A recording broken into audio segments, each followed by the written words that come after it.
I'm going to introduce to you Fiona Grant. She's the very new chair of the European Marine Board, and she will lead us into the first part of this meeting. Thanks, Fiona. Thank you very much. So good afternoon, everybody, and it's a really great pleasure to be here. I'd like to give a very warm welcome to everybody here in the room and also to our online participants. Special thanks go to DG Environment for hosting this European Marine Board Brown Bag Lunch event and for providing our very nice facility and drinks. So this is the launch of the European Marine Board Future Science Brief number 11 on marine habitat mapping.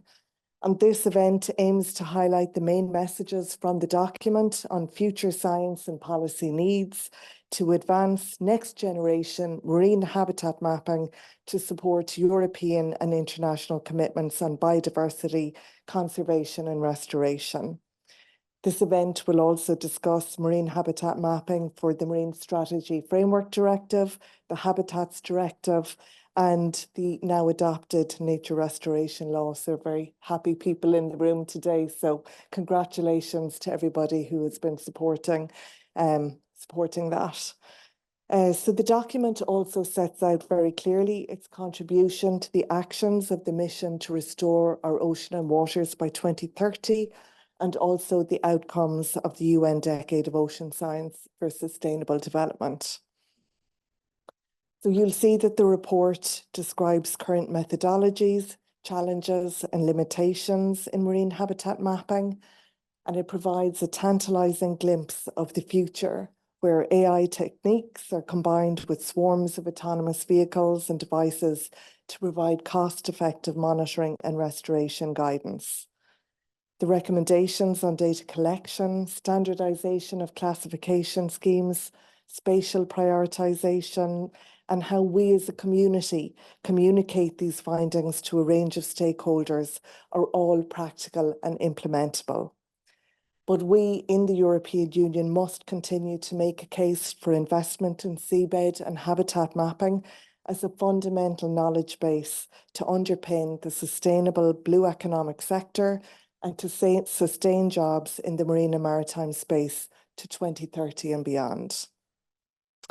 So I'd like to thank the chairs, Professor Simonetta Fraschetti of the University of Naples, Federico II, and Stazione Zoologica, Anton, Dohrn, Dr. James Strong of NOC for their leadership and for being here today.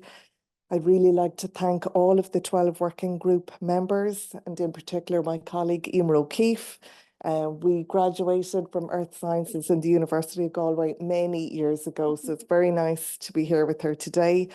And I'd just like to thank them all for their work on this excellent and informative document. It would be remiss of me not to mention the previous chair of the European Marine Board, Dr. Gilles Ricolet, for his personal interest and deep commitment to both the European Marine Board and for his support for this policy brief. Gratitude is due to Professor Sheila Haymans for her excellent leadership of the EMB. The Secretariat staff have been exemplary as always, but I think special thanks are due to Dr. Britt Alexander for shepherding this topic from inception through to where we are today with the launch. I know that this science policy brief is eagerly anticipated and that it's going to have a tremendous impact. So without further ado, I wish to hand over to Veronica Manfredi, the Director, Zero Pollution and Green Cities of DG Environment, and Andrea Vettori, the Head of Nature Conservation Unit of DG Environment. Thank you all very much. So good morning, everyone, also to the colleagues online. You may wonder why is the Director for Zero Pollution coming to speak about the Marine Board? Well, because behind this title, there is actually the fact that this is the Director in DG Environment that is overarchingly competent for the sound implementation of the Marine Strategy Framework Directive, and in general, the entire water key, from Water Framework Directive, drinking water, and so on. As you understand, these two ecosystems are very, very deeply intertwined. And we tag ourselves of an excellent collaboration with the biodiversity colleagues. I'm very happy to have with us today Andrea Vettori. It is a glorious day for those in love with nature, and in love with nature for a reason. I think that this mandate has been extremely good in showcasing that without a thriving nature, simply the entire economic system and societal system on which we stand would collapse. So having the nature restoration law eventually adopted at council level marks for us a moment of collective wisdom, simply because we all stand for sustainability in the triple pillars dimension: society, economics, but first and foremost, the environment as the basis. So you're very much welcome, dear colleagues of the European Marine Board, of the European Marine Board, because you come to the picture at an extremely crucial point in time. I suppose that many of you are aware of the fact that on later than last week, colleagues in DG Mare, whom I also very much welcome, we are part of the same boat, literally, have launched the prototype of the digital twin of the ocean. So very much of the type of science and analysis that you are going to portray is actually extremely important at the point in time in which, again, why is the European Commission working on a digital twin of the ocean? We see the need to reconcile our security needs holistically. We want energy security for reasons that I no longer need to explain. We want food security, which we always underline largely have, but you need to secure that it stays there. And may I also say, maybe with a little bit more food coming from the sea, as opposed to so much food coming from land, which is coming with a type of toll on pollution that is not sustainable. We would like sustainable and toxic-free food from the sea as well. We are there for water security as well, and expect this topic to gain in importance in the next mandate. The water agenda is one that I really believe the next president of the Commission, whoever he or she will be, will attach a lot of importance. And critical raw materials. I'm sorry, but we have to mention also the things that we may like less. Critical raw materials are critical indeed, as their title says, for the green and digital transition that the European Union is embarking. And managing to achieve these securities in a way that is sustainable and in harmony with our nature requires a lot of deep science, especially on spatial localization of things, understanding, untapping all the yet unfortunately still largely untapped potential of artificial intelligence and data mining as such. If we would spend 1/5 even, or maybe 1/10 of the energy you're currently using to make the worst possible usages of artificial intelligence for needs that I'm not sure really are at the core of what humanity needs, rather at the service of the environment, I think we would be really on a different scale of grandeur right now. So please help us to connect the green and the digital world. This is where certainly we need your help. I think that this mandate has achieved one very important thing amongst others, even for, let's say, people that, contrary to you, are not diving deep into the health of the season of our nature on a daily basis. It has shown concretely to our policymakers that we are part of an intertwined planetary crisis where biodiversity loss, climate change, and pollution are all underpinned by one major unanimous root cause, which is unsustainable use of our resources. And this is, it showcases at seas more than ever. So to restore that cycle, you know how much there has been work on our side on biodiversity strategy, zero pollution action plan, climate mitigation, climate adaptation, and so on and so on. But in a way, it's fair to say the crunchy bit really starts now. I expect this to be very much, the next one for the college, to be very much a mandate of implementation. And what do we hear from the mouth of our member states, in particular those 22 that have marine territorial waters? Help us in getting this done concretely, well, because we do need new energy, and part of it will have to come from offshore investment. We do need to stimulate sustainable aquaculture, also to calibrate maybe, say, meat consumption, at least to an extent. We do need to do a lot of good things. We need our blue, thriving economy sustainable tourism, but how to do all these things in a manner that indeed doesn't disturb the species, doesn't disturb the habitat, if anything, makes them much more thriving than they currently are. I think that it's fair to say that even a number of fisheries community around the world start to understand that the worst you can have for fishery policy is the absence of fishes at all. And I think this is behind some recent choices of some member states. I think of Greece and Sweden must now to ban, at least in marine protected areas, bottom trawling, which sounds as a common sense to do, isn't it? But it has taken us some decades to get there. So this is just to conclude by telling you at this crunchy time of implementation, where, to mention another example, making deals with our member states on fixing threshold values to respect a number of parameters. The last in the row was the one on seafloor integrity. We need not only your expertise, your knowledge, your capacity to portray graphically and visually, because this is what the political masters want to see, what you can do, but also please never forget your calibrated but super crucial passion to drive the things forward. When people tell me you're working on water resilience, what is that? I always say the first thing is that we are resilient ourselves and navigate through the winds, the obstacles, the changes in, steers. So passion, resilience, coherence, and good visual display is what we will need to make those strategic alliances with those people, and there are many, they are increasing locally, nationally, and cross-border, that actually do start to see the problems as we do and understand that the sea is at the root of getting the things well done. So many, many thanks to you and wishing you a wonderful meeting still.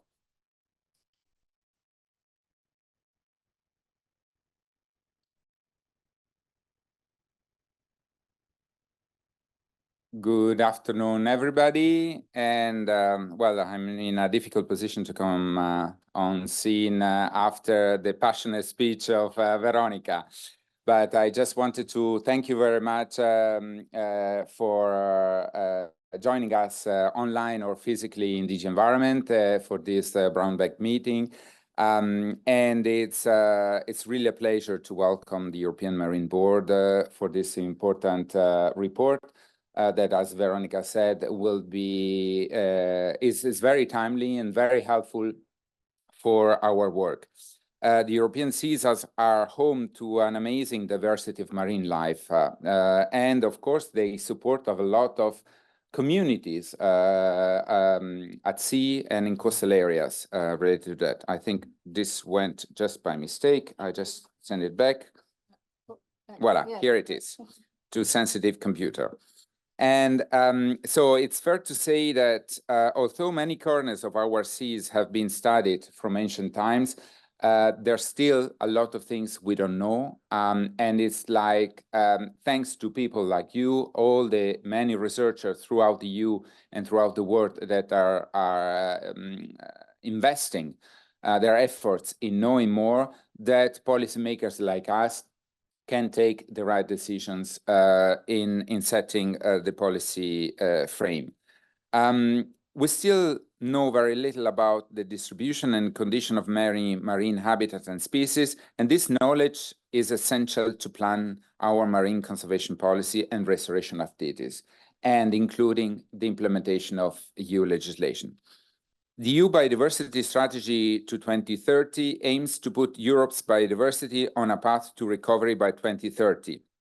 And it contains ambitious targets for marine protected areas. 30% of European seas needs to be protected by 2030, and 10% of them strictly protected, and the restoration of the marine environment. It complements the legal protection under the Marine Strategy Framework Directive and the Birds and Habitat Directive. These are, as I said, the cornerstones of EU nature conservation policy for marine areas, and they represent the main tool in achieving these objectives at European level. These objectives are also aligned with a global commitment that we take as European Union. So again, it will be important that we will continue to lead the work globally through the COP of the Biodiversity Convention, but as well as the recently adopted BBNJ. These are all pieces of the international puzzle of the international agreement on which the EU has really shown leadership. In particular, the Birds and Habitat Directive, for which my unit is responsible, they provide the legal framework for the Natura 2000 network of protected areas, which is the EU primary tool for safeguarding natural habitats and species. They protect both terrestrial and marine environments, and in the sea there are several emblematic habitats which are protected by the network, such as Posidonia meadows or many types of reefs, from macroalgal forests to deep water coral reefs. And I always say that we always see citizens' mobilization for the preservation of the Amazonian forests, and we need to have the same mobilization for the preservation of our underwater forests, because they represent the same type of ecosystem that guarantee carbon storage, oxygen, and the whole cycle, life cycle, both at sea and on land, because as Veronica portrayed very well, the link between the aquatic ecosystem and the terrestrial ecosystems is very, very strong. However, there is always an however. The implementation of the Natura 2000 in the marine environment is lagging behind for a number of reasons. The process of identifying, mapping, and designating marine sites has been slower due to the complexity and vastness of the marine environment. And furthermore, there is less scientific knowledge and data available for marine ecosystems compared to the terrestrial ones. The fact that marine habitats and species are still less understood complicates the identification of sites needing protection and elaboration of the necessary conservation measures. While efforts are increasing, the percentage of marine areas under protection is still relatively low. Achieving the EU Biodiversity Strategy targets for 2030 requires expanding marine protected areas to cover at least 30% of the European seas. Marine habitat mapping, but also assessing condition of habitats and understanding the main drivers of their loss is a fundamental tool in solving these barriers, and is therefore indispensable for effective implementation of the EU Biodiversity Strategy, the Marine Strategy Framework Directive, and the Birds and Habitat Directive. And as Veronica mentioned, this morning, the process of finalization of the adoption of the Nature Restoration Law took place with a final vote in the Council, which means that the Nature Restoration Regulation will soon come into force, with a number of concrete milestones and time-bound targets. So this will also require from our side a lot of work with all member states, stakeholders, in order to help the national authorities define their national nature restoration plans that will be built on science, will be built on stakeholder dialogues, will be built with regional and local authorities in order to achieve the target of the law. This pioneering new legislation, which is the first of its kind in the world, aims to reinforce the existing legal framework by providing legally binding targets for the restoration of habitats and habitats of species. In particular, it includes ambitious targets for the restoration of marine habitats. And as the foundation of this work that lies ahead, it requires that member states map and assess condition of all marine habitats covered by the law by certain deadlines. We believe that this will be a game changer for marine conservation. And the work that we started also in this dialogue with the national authorities, bridging the fisheries policy makers with the environment policy makers through the Marine Action Plan that the Commission adopted last year, then the first meeting of the expert group that took place in the last, at the end of last year. We will have tomorrow the second meeting of the special group that brings together the fisheries and the environmental authorities is a key element of this work. We need to bring all the key players around the table to discuss this issue, because only together we will address these common challenges. So I really hope that this science brief and its recommendation will help member states to effectively implement EU legislation and inspire future work and research on mapping, condition assessment, and restoration of marine habitats. We all need hands on this important work so that our marine ecosystem can thrive again. And I would like to conclude to thank you again for coming here to DG Environment, for all your work. And I'm sure that we will continue to collaborate and count on your work and many colleagues of you on this very important topic. Thank you.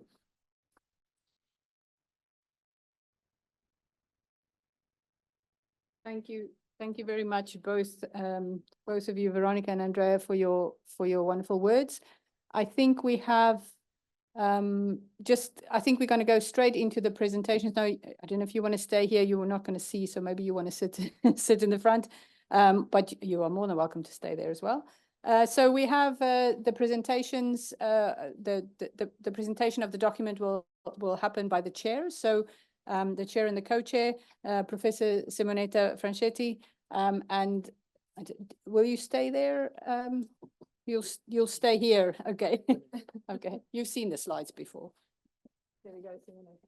Thank you, Sheila, and thanks to all, because it was a great introduction, very interesting stuff, and thank you so much for investing on this topic that, as was introduced before, it is really timely in our opinion. Okay, so I will start from this picture, because it was taken at the kickoff meeting of that occurred in Naples, as you can see, in 2022. So it took 2 years to have this product. It was a difficult one, to be honest. It was really a pleasure to collaborate with all these colleagues. The list you can see on the slide, and our intention was really to bring together different countries, different perspectives, different background, to harmonize this topic, and I think that we were successful at the end.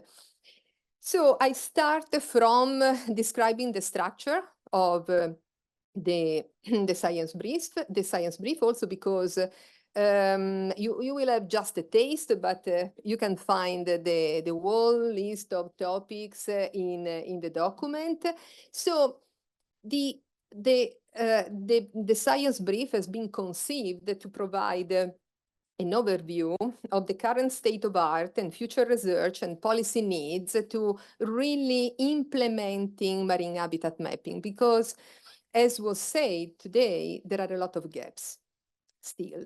And we started with an introduction with very basic questions. So what is a marine habitat mapping? Why it is important? Which are the key challenges to significantly advance our knowledge in this direction? And then collecting data. So which are the most important methodologies and future trends in collecting by using different methodology and technologies, but also, as was mentioned today, the role of artificial intelligence. And then from collecting to combining. So physical habitat maps, but also, and very important, but the biological habitat maps. We were also covering the importance of modeling and the topic of marine habitat classification scheme that is still, as James will tell us, a topic that is very much discussed. And then what and where to map? Where do we have to go, and how to prioritize the site to be mapped in the near future? And finally, a section dedicated to communication and dissemination, because again, we really have to improve the public understanding of the importance of ocean. So this is basically the structure. And about the, as I repeat, it is just a taste. You will find many more information reading reading the science brief, but we're starting from the definition of what is an habitat, because still from the literature, you can find many different definitions for that. You can imagine the rest. And the idea was really to stress that when we talk about marine habitat mapping, we refer to activities to produce maps that completely cover. And so you see, for instance, the difference from a geological approach to mapping, just a substrate mapping, or the biology involved into habitat mapping. Okay, so starting from the very basic question, what is an habitat? How to carry out habitat mapping, and then why? Just ignore me, keep going. Yes. Pretend I'm not here. Okay, so why we need and why we are focusing so much on habitat mapping? Well, we need accurate and extensive marine habitat maps since, well, at present we are managing ocean, and this, I mean, something coming out from the science brief very, very clearly. We are mostly managing our ocean without any information about the distribution of our habitat, which is a great limit. And so habitat maps are basically an important tool to enable, to make possible the spatial management of human activities, especially now that we are facing the blue acceleration. So an increasing pressure from human activities, which is a great opportunity for sure, but also can affect very much our ecological system. So habitat maps can provide important insight into detecting changes in vulnerability, in provide the possibility to assess potential impact of human activities, to plan, but also to prioritize the next areas for protection. And we can tell you now also for restoration. At the end, the point is that if you go through the European Directive, the environmental legislation in general, well, if you want to achieve the objectives of all of them, well, you need accurate and extensive marine habitat maps to get the target. And you can see this very nice analysis about who basically at the moment is using maps from the database of the European Union. So you see, for instance, that there is a large interest from academics, but also the second most important. Yes. So I will not go far. I'm sorry. Yeah, but they will understand because the second, I mean, you see, you cannot see maybe. Okay. So, but there is this issue. So I will do like that, some exercise. So researchers, the most important categories, but then also the private companies, which is an interesting result. And also why we are using maps. We are using maps because we have an interest into research, but you see for the implementation of the Marine Strategy Framework Directive, again, for maritime spatial planning, that was mentioned before, these are the topic in which marine habitat map is really central. Okay. So now collecting data. And you can see this nice figure, well, a number of different technologies, but we need more. We need more since I can tell you that the 27% of European marine habitat is unknown. We know much more Venus, the moon, Mercury, than our planet, which is incredible. We didn't find at the end the magic number saying, yes, we know about the 50%, for instance, of the ocean. It was impossible to get it. We don't know, unfortunately, the 50%. We know much less. So a number of recommendations. Implement cost-effective mapping, because At present, it is still very costly to map our ocean. Integrate artificial intelligence, because for sure, if more data will come, well, we need a lot the support of artificial intelligence for mission planning and data acquisition and interpretation, because humans are not enough, unfortunately. Further integrate biological data, because the information we have are mostly related to geomorphology, to bathymetry. But then when we want to know about the spatial distribution of species, of assemblages, well, there is really a big gaps. And then the water column, it's an habitat.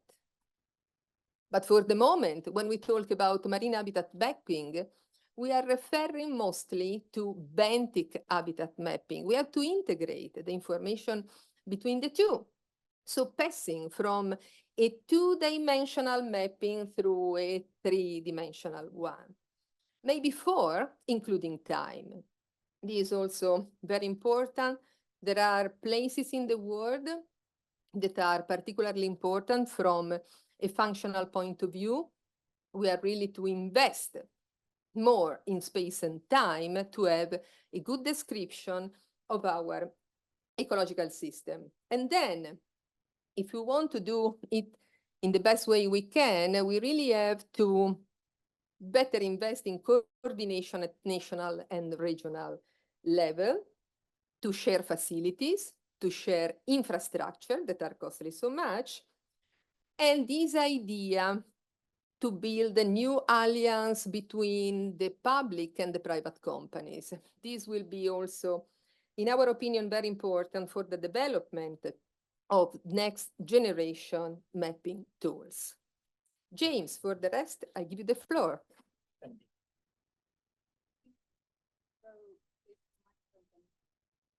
Okay. No. Thank you.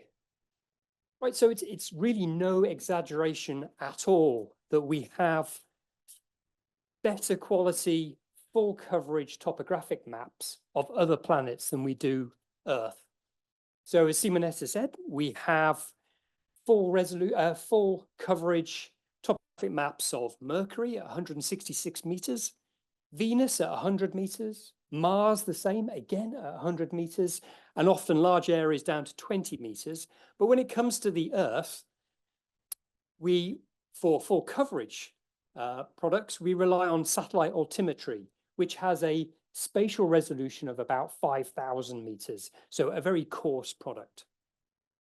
And that is, of course, because Earth is 70% covered in water, and at which point all that technology we can use on other planets is ineffective, really, for reaching the seabed.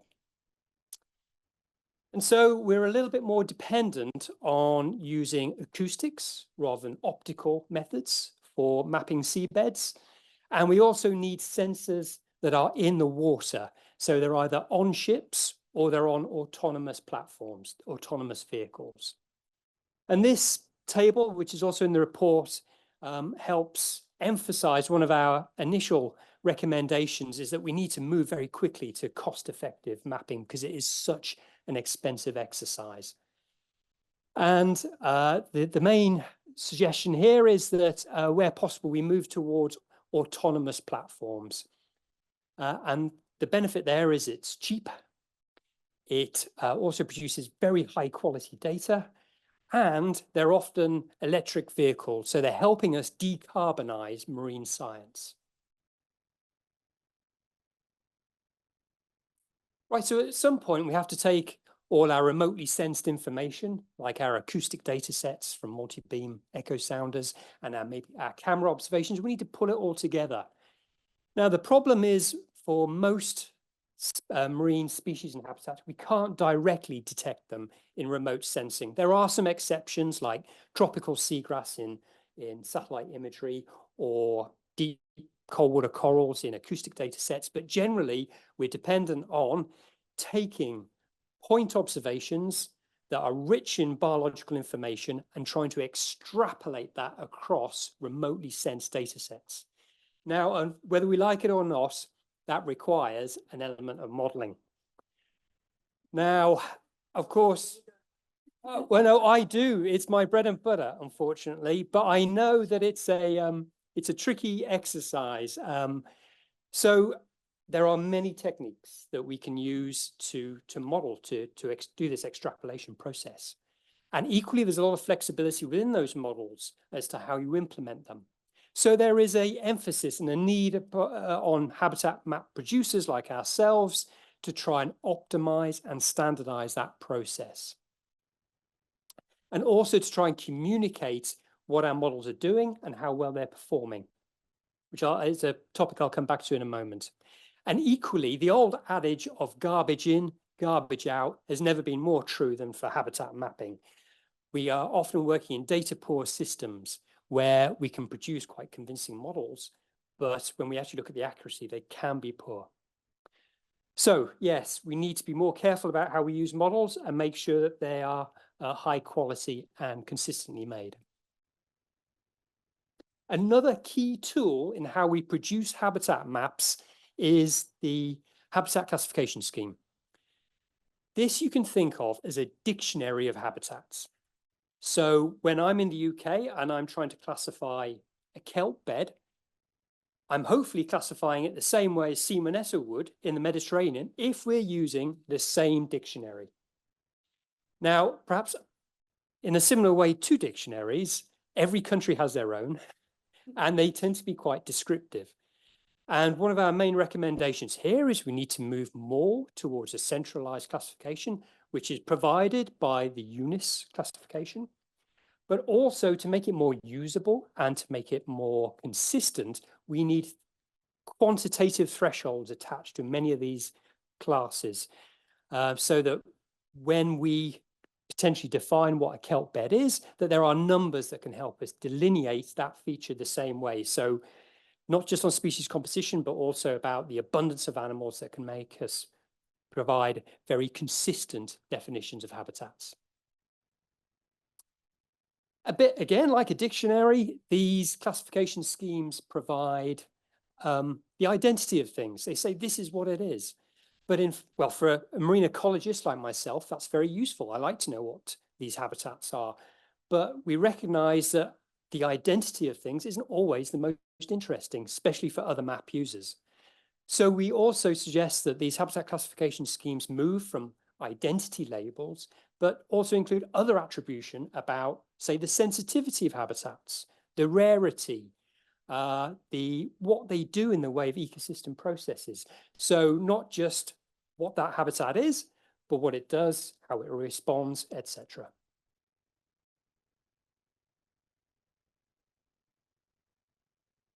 Right, so where are we at with our mapping exercises? So we have this nice map here, courtesy of EMODNet C4 habitats. And we have three colors. We have purple, green, and yellow. Purple is, these are the predicted surficial sediments in these areas. They're generated from fine scale and coarse bathymetry depth data. So it's like the first pass of habitat mapping. So they're model products, but they're incredibly useful because habitat, or the surficial sediments is a good proxy for the type of habitats we expect on the seabed. Then we go to the green layer, which is, again, surficial sediments, but based on high resolution multibeam and more information. And then finally, we've got the little yellow areas, which is where we've managed to take habitat mapping all the way through to a biological level. Now, I think three things leap out at me with this map. Firstly, it suggests that a lot of our mapping is very coastal, which is fine because that's where satellite altimetry is very poor. It shows the priorities of mapping over the years. So initially it was for SOLAS, for making sure our ships didn't run aground. And now it's moved towards to helping the designated sites in marine spatial planning. And that is quite evident in the footprint of our mapping activities. The next thing is it shows the exponential increase in the amount of effort and money required to go from very physical maps through to biological maps. The amount of extra information you need to get to a yellow map is, well, it's quite a hurdle. And so that's something as a community of map producers we need to grasp. And finally, I would also like to sort of highlight how well Norway and the Republic of Ireland are doing with their mapping exercises. And I think that is highlights the fact that both countries have national mapping programs, which have clearly advanced their mapping programs quite significantly. And so for closing these gaps, Simonetta also referred to it, we need to communicate more and cooperate more so that we work together to close some of these deep sea gaps, to get more biological information for some of these purple areas, to try and get a more regional and coordinated approach to our mapping activities. This slide is to really highlight that maps ultimately help policy. So here for the MSFD, we'll all be aware that many of the indicators that are used in assessments of environmental status rely on products derived from habitat maps. So things like the extent indicators and the distribution indicators all come from habitat maps. And also, again, UNIS, I mentioned that earlier, that's a habitat classification scheme that tries to unify all our mapping efforts in Europe, and that there's a need to continue to develop that and refine that, which is something I mentioned earlier. Right, we are all very conditioned to see a map and believe it. We're all used to Google Maps and terrestrial products where we look at a map and we believe it. Now, unfortunately, with marine habitat mapping, it's not so easy. We rely on, well, it's a data poor system. We have to use proxies that are quite uncertain at times, and we integrate all this with modeling. So we need to be very careful as a map producing community to say how good our maps are, to really capture and communicate clearly the accuracy of our maps, because only then will map users be able to understand what is fit for purpose. And you need different levels of accuracy and resolution for different topics like monitoring, like designation, like marine spatial planning. They all need different types of map. And so another recommendation within the report is that we need to be very clear about the inherent accuracy of our maps and what they're actually fit for. Because if you think we are integrating many types of data in a modeling approach, and all that error, entrained error, is ultimately captured in the final map. Finally, from my slides, again, I'd just like to highlight that habitat maps are very important for many directives. And in fact, maps and mapping methodologies, which we also discuss a lot in the report. So certainly habitat mapping type surveys inform things like condition assessments for marine protected areas. That's very important. And again, a little comment here about being clear as to what things are, really helping us as a community of map producers to be very clear and consistent about how we produce maps. So I think with that, it's back to Simonetta. Thank you. Like in a theater. Okay, so, well, James was already introducing that one of the most important gaps is the deep sea. So everything below 200-meter depth is, well, not everything, but most is unknown especially as far as the biological component. So something that is really scary, considering the increasing human pressure that is going further in that direction. So this is something that we want to stress again and again.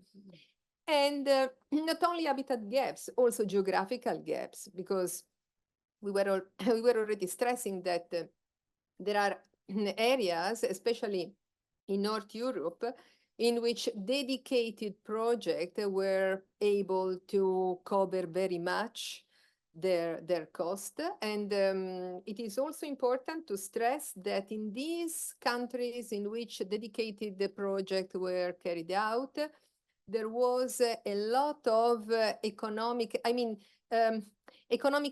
benefit deriving from this initial effort. So habitat mapping is costly, but then there is an important funding return. So it is a concept that we stress very much within the report, and it is something that should be very clear. Now, I was talking about geographical gaps.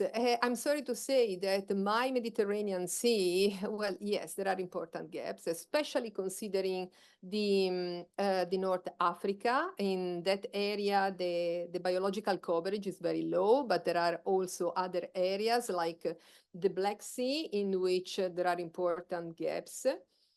At the same time, we were able to demonstrate that there are areas in which there is a lot of information, but then it's not very well represented because we have to better collate, to combine this information and to put this information in the official database. So it is something on which to work very much. Another gap is the consistency and resolution of coverage of both very common habitat, so something that we can find along our coast, but also those of very important conservation relevance. So it is an effort because gaps are very big. Now, something that James was already stressing is this issue, is this concept of condition. So we have to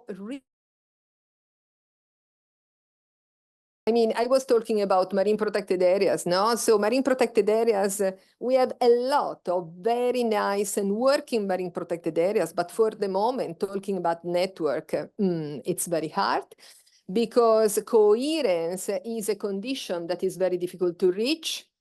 And one of the reasons why this coherence is very difficult to reach is we don't know very much about connectivity. It is an element that we have to introduce in marine habitat mapping. The same consideration apply for Natura 2000 sites, which is basically the most important network of marine protected areas across the planet, because nobody has something similar to this, but we have really to implement our knowledge in these sites. So the recommendation, nothing new, increase and improve map coverage and spatial extent, and try to capture into our representation, our map, the habitat condition, the health of our habitats.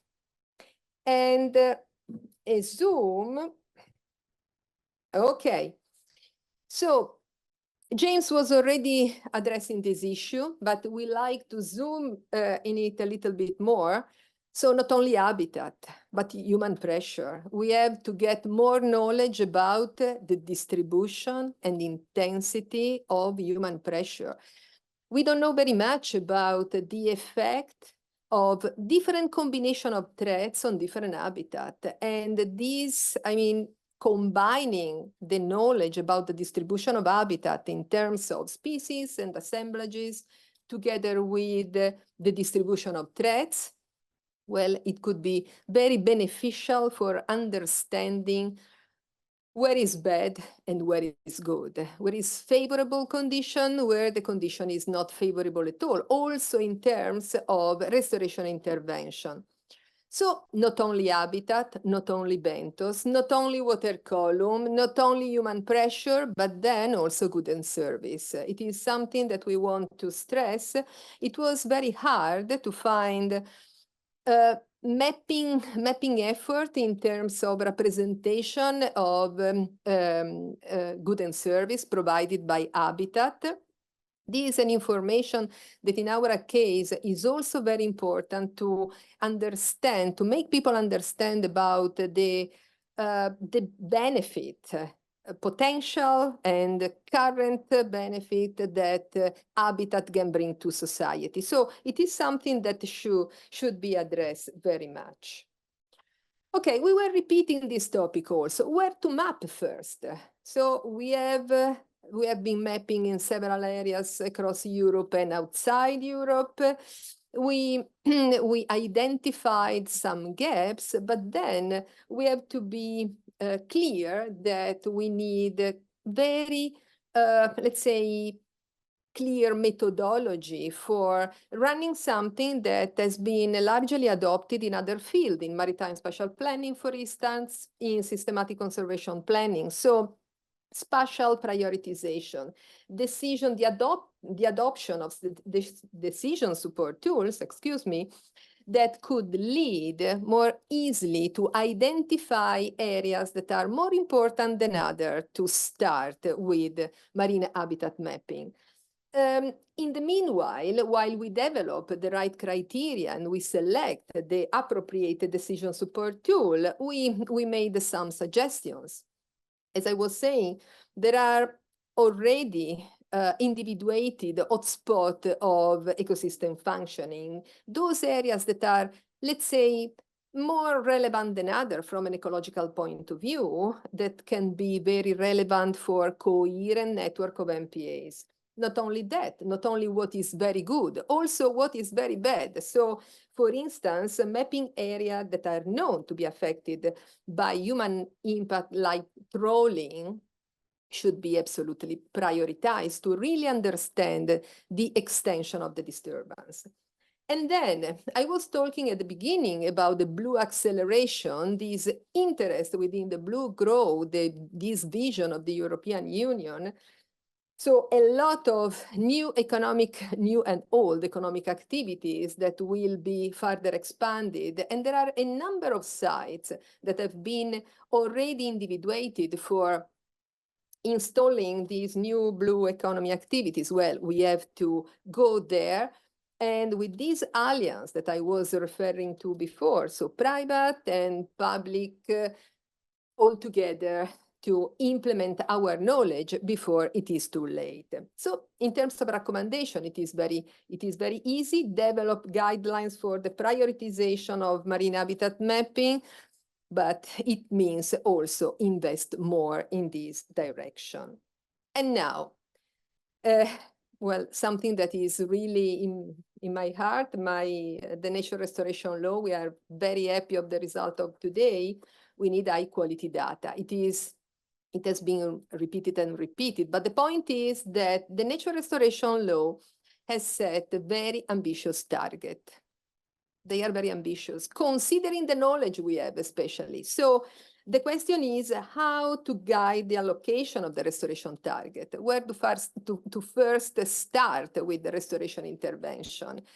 There are many questions behind, and we do not have enough time, but in any case, now I think that you better understand this logic that we adopted in building this report. So habitat mapping, not only bentos, the water column, the structure and the functioning, let's say the data, the real data, but then also modeling all this information together to support the nature restoration law, because we really need all this kind of information to start with a process which is of critical importance, but it is also very costly. So we really need efforts that are science-based and well-driven to reach the target.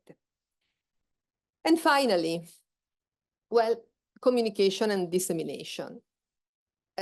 Communication is of really critical importance to make people understanding, as I was saying at the beginning, the importance in general of the ocean, the importance of investing more in this direction, the fact that we don't know very much about how they behave, and so facilitate and incentivize map producers. So basically, we are talking about us to publish their maps. This, something that we should understand very well, something that sometimes we don't agree with these FAIR principles that are really inspired by the need of sharing data. Data sharing is a must. There are a lot of information that are hidden here and there. We have to share them. It is a must, absolutely, because if we have so many gaps, it is also because data sharing is not really followed as we should. And develop partnership with wider stakeholders on open data. This is in continuity with this idea of data sharing. So we have to share data. Data have to be open, and we have to facilitate the access to fill the gaps. And industry and citizen science need to adhere to the same standard as James was introducing before. We have to follow standard to make things comparable, to have data comparable, and to make also this flow of information easier to be accessed and to be analyzed.